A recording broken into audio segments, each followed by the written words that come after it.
Good morning. Welcome to the conversation on your digital first Pan-African News Network, TOS Television. And the conversation comes to you every weekday, Mondays to Friday from Abuja, Nigeria's capital city. My name is Adesuwa Suyi. Before I progress, with the show, I'll bring you COVID updates from across Africa. And after that, it's straight into the conversation.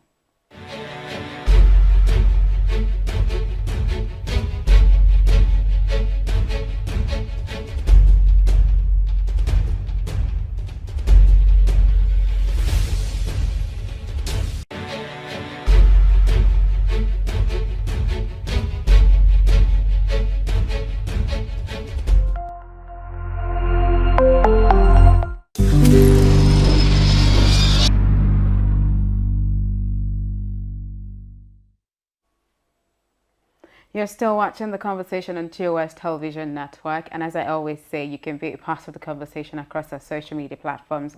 Follow TOSTV Network across all social media platforms. That's Facebook, Twitter, Instagram. It's TOSTV Network. On YouTube, it's TOSTV Network. Subscribe to the channel, and of course, stream our website www.tostvnetwork.com for news, stories, and happenings from across the world. Moving straight into the conversation for today. So, a recent WHO report titled "A Better Future for All Nigerians" 2022 Nigeria Poverty Assessment has revealed that, contrary to what many believe, a lot of Nigerians are still living way below the poverty line, and that number is projected to hit 95.1 million in 2022. So on the conversation today, I'm going to be looking at that, poor Nigerians to hit 95.1 million in 2022, despite government efforts to mitigate against poverty in Nigeria. And to join me in having that conversation here in the studio is Prince Ali Audu. Good morning and welcome to the show. Good morning, thank you. It's good to have you back on the show. Now, let's get straight into it. We have experienced real GDP growth in Nigeria. I mean, they did say, I think it was a few months ago, that the economy grew by, I think, almost 4% or just over 4%. We're seeing increase in manufacturing and all of that. But despite this, a new report is saying we still have a lot of Nigerians living below the poverty line, and that number is going to skyrocket this year. So do you think that report is far-fetched? No, it's not. But what the problem is we are not well diversified. And majority of the poor Nigerians are in the rural areas. And what it means is that a lot of them are living below the poverty line, which is below $1 a day. So we need to diversify our growth. Growths are in particular sector, and some sectors lack growth, especially in areas like agriculture, manufacturing, and other places. What you have a growing population, and the rate at which Nigeria grows far outweighs the growth of the economy. So there's bound to be, differences, and these differences is creating unemployment, poverty, and a lot of other things in the economy. Okay, I do know that the government is putting a lot of effort to ensure that the number of poor Nigerians reduced. I think it was last year that the president said, I think about 10 million Nigerians have been lifted out of poverty, and then the projection is to have 100 million lifted out of poverty in 2030, I think. And we also have lots of poverty alleviation scheme that the government has put in place. But despite this, we keep seeing that they said the growth, the report, the WHO report said the growth has stalled since 2015. So since 2015, there's been nobody that's been coming out of poverty. So what do you think that the disparity is between what the government is saying and what we're actually seeing? Yeah, where did you get the figures? 10 million people out of poverty? The president himself said that last year. Well, okay.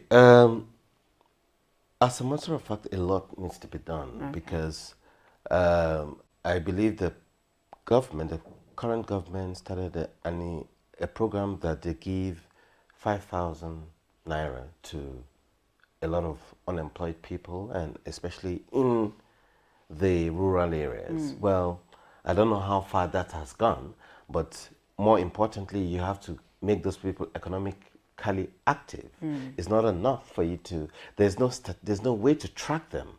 And there's no figure showing, okay, well, this is the amount of people who have given, official figures. I haven't seen any, statistically speaking. So if you don't have that, then you cannot really trail how many people have been lifted out of poverty. And that's where there is a conflict between what the government, federal government says and what the World Bank is saying. So what we need to do, the best way to track and monitor people is in terms of providing economic activity. We should know that in order to take these people out of poverty, we have to make them economically active.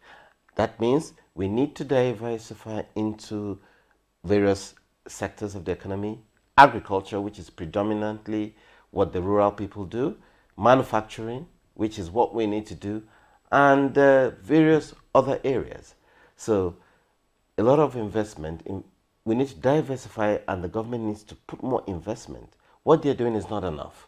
We need to do more because we have a growing population of over 200 million and above, projected to reach 400 million in 2050. So the rate of growth is quite high. It outweighs the rate of economic growth. So we need to invest more in the economy, in the critical areas, because we have a growing population, we have more people to feed, and we need to grow those areas. The rate of growth in the agricultural sectors is quite below the rate of consumption. And that's why you see that we now import our food. We import wheat, we import milk. We have a food import bill of $5 billion a year, which shouldn't be so.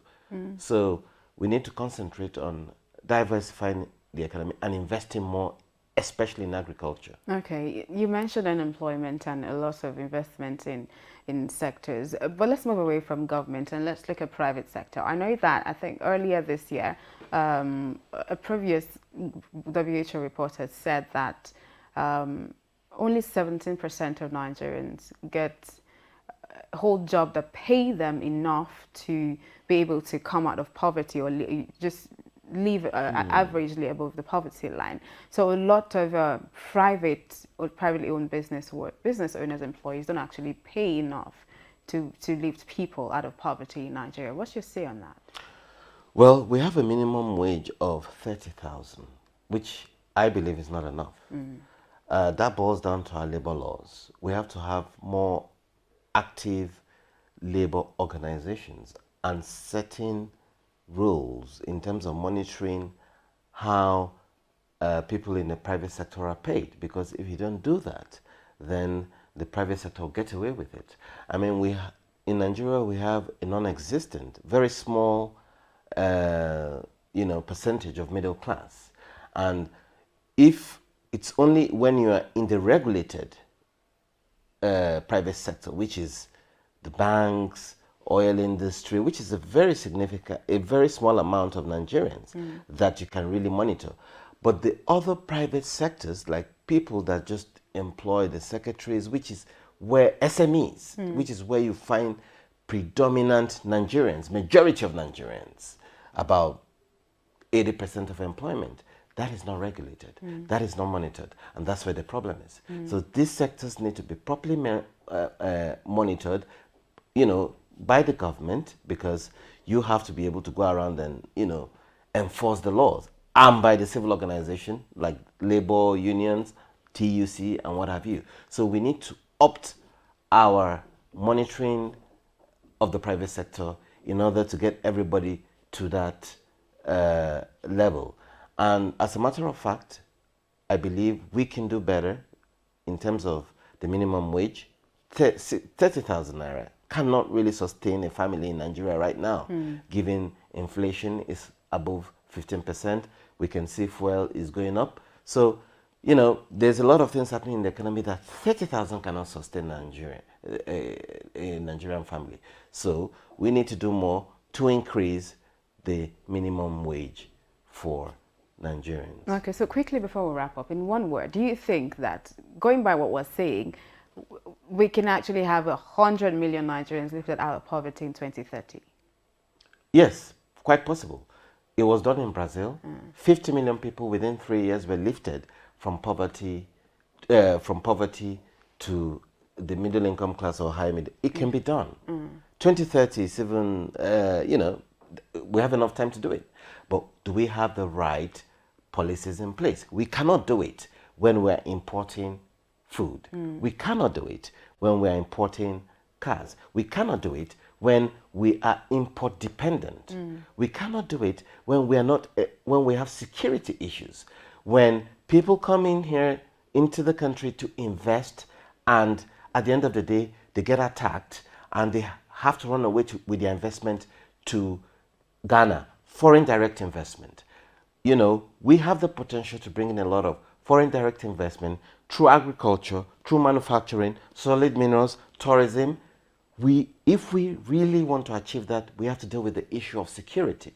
If we're going to create employment for people, if we're going to get people out of poverty, if we're going to get 100 million people out of poverty, then we have to invest in agriculture. We have to take care of the security, because right now the security issues is driving farmers away from the markets. Is driving, you know, in Jos, people can go to the farm. This is the motherboard for growth. This is the motherboard for development. Security. If security is not tackled, people are afraid to go out and do their business and trade and farm. So that needs to be tackled. It is possible. It was done in Brazil. 50 million people were lifted within 3 years from poverty to low income and high income level. It can be done with the right policies, with the right focus. In the government and the private sector cooperating, working together, it can be done. All right. Thank you so much for joining me this morning on the show. Thank you. And thank you for staying with me up until this time on the conversation. Do not forget that I'll be back here same time, same channel on Monday. But before then, follow us across social media platforms. It's TOSTV Network on Facebook, Twitter, Instagram. The channels to subscribe to on YouTube is TOSTV Network. And of course, through my website, www.tostvnetwork.com, for news, stories, and happenings from across the world. Thank you again. My name is Ade Sawalsi, and please have a very beautiful weekend.